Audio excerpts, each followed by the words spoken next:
Greetings, y'all. This is actually a scope for a particularly fabulous sister that I just kind of met on Periscope.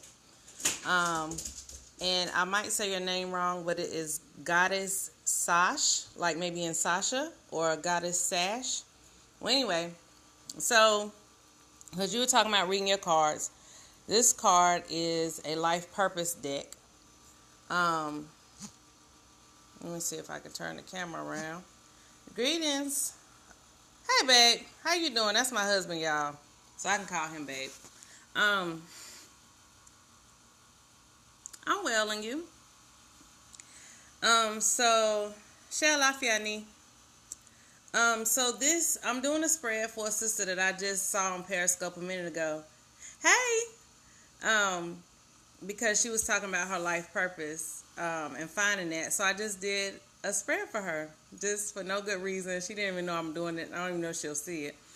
But, so I just wanted, so this is for her. So I'm going to, thank you.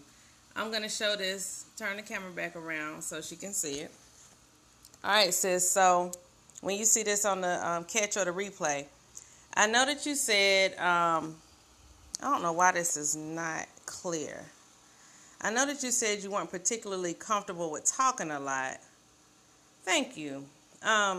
This isn't very clear, and I apologize for that. I'm not sure why.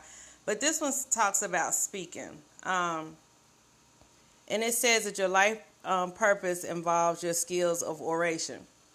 So that you understand what this means for you as someone who doesn't talk a lot, it doesn't mean that you're going to have to be like a speaker, as in a motivational speaker or anything. It really speaks to expression. Now, the way this card setup is, y'all, I have no idea why it's so blurry, and I'm sorry, but these two are your foundational cards, which are the support for this one. Oh, no problem. It wasn't even a planned scope. I'm coming back on tonight for my real scope. This is just a reading I decided to do for this fabulous sister I just kind of met on Periscope a minute ago. But this card, which is a speaker card, is a foundation for this card up here, one of the foundations. So even though I know you don't talk a lot, it means that you being able to express yourself is going to make, oh, well, awesome. It means that this is going to make room for you, okay? So this one here is a healer. The interesting thing is I did the spread the way I told you to it, arced it in a rainbow, and you kind of see which cards you need to pull. One of the ones that came out is a healer. I'm trying to see if it's going to clear it for you. I hope this gets together before tonight. You have the spiritual gift of healing and a desire to share it with others, and you kept talking about helping people. So that's where that card comes in, and I kept thinking that you sounded like a healer, even the way your vibe kind of is. So that's that. The cool thing is that you have options. So this is saying consider the career opportunities that are open to you. Well, that pretty much is a kind of freebie card. So that means that even though these things are going to be the foundation, the things that facilitate, you have tons of options of how you can actually use that. And so because you have so many options, that's going to make it easy for you. You literally are one of those people that as long as you embrace, you're opening your throat chakra, essentially, is what that one's saying. So as long as you're able to embrace expressing yourself and, not really coming out of your box in a way that is going to make you uncomfortable, but coming out of that box and just having the confidence, because you come across really well and you have this still waters kind of vibe, the still waters run deep kind of thing. But just being able to make sure you can express it. Also, when we talk about the throat chakra, we're not necessarily talking about talking, because there are people in the world like me who just love blah, blah, blah, blah, constantly talking. And we have a hard time calming down to listen.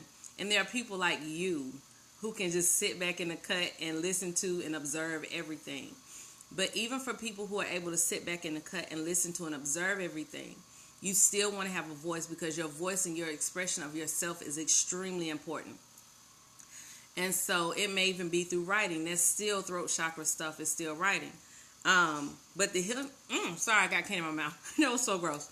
But even the healer card that came up, that's also, you just talking about coming across these stones kind of haphazardly. I think you said your aunt or somebody gave you some stones, and then you like found some other stones thrifting, which I love thrifting too, by the way.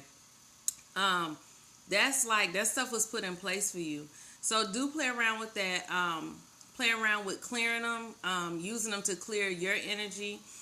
For you being as sensitive as you are, being an empath, citrine is going to be awesome. The obsidian is really good. One of my favorites is obsidian. You might want to try wearing white or lighter colors when you're around a lot of people. You might want to carry a little thing of either some sage spray in your purse or some Florida water in your purse in like a little spray bottle, so you can kind of clean your head off when it starts to get too much. You know, give yourself a quick cleansing, because you absorb energies.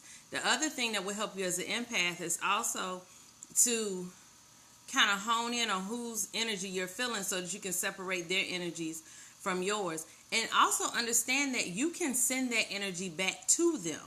You don't have to accept other people's energy, okay?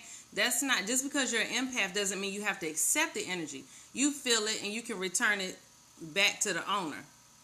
But what the empathic part for you is going to do is it lets you really feel what other people are feeling, which is going to make you a way better healer. Because instead of being sympathetic, meaning, oh, I feel so bad for you, that's just, oh, that's so sad. You literally walk in their shoes. You literally can feel it. But if you don't learn how to clean yourself off, oh, baby, listen, that's how spirit works. So go and get you some. And so the thing is that you also want to make sure that you can protect yourself, because as healers, a lot of times we get exhausted because we're not able to protect ourselves. And especially, I think I know you said you had children. I can't remember the number, but this is an excellent opportunity. A lot of times the best way to learn is to teach. So as you're learning things, teach it to your children. Because especially with this generation that's coming up now, they are very heavily spiritually gifted, and a lot of them are surpassing us as parents. Thanks, babe.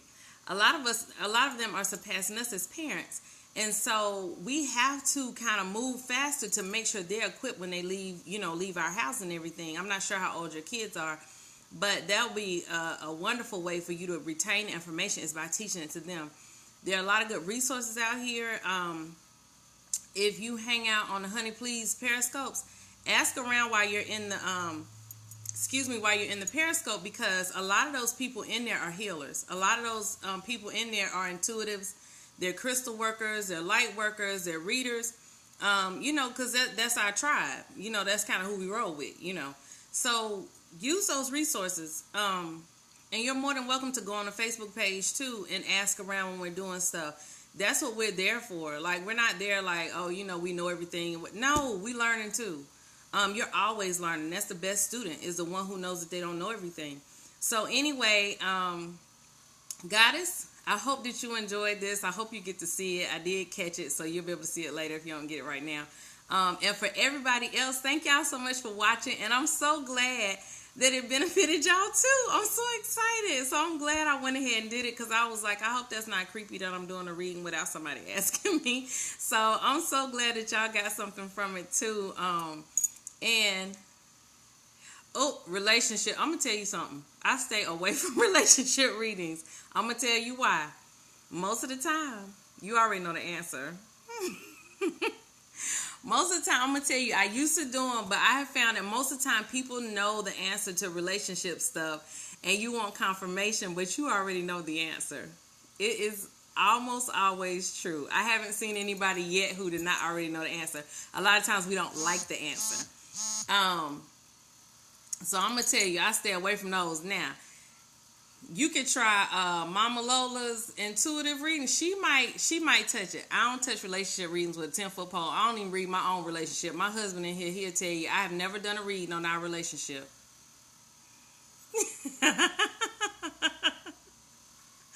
I do. The only relationship readings I do are self-love readings. So, and by the way, y'all can go to my website. I have all this stuff on there. It's wildwomendoastheyplease.com. Leah, I see you on there. But y'all come back tonight and join me for Wild Women Wednesdays at 8 o'clock. I'll be here. We're going to be talking about all kind of stuff to get stuff going. I did, I met this fabulous lady that apparently I think is in a Honey Please Buzz Scopes. And she was doing a scope. And we were talking or whatever, you know, talking as much as you can do. And I decided to do a reading. You know what? See how you act? Go back to whatever you was doing. But no, I just decided to do a reading for her because I felt like I was supposed to. And then apparently it was good for other people too, so I'm excited. Anyway, I'm finna go. My husband in there, Titus Olamide, if you still looking at that, come on so you can get you something to eat. That soup was good. So anyway, y'all, thank y'all so much for watching. If I can't stop it, y'all get a song. Let me see. Oh, here we go. Let's see.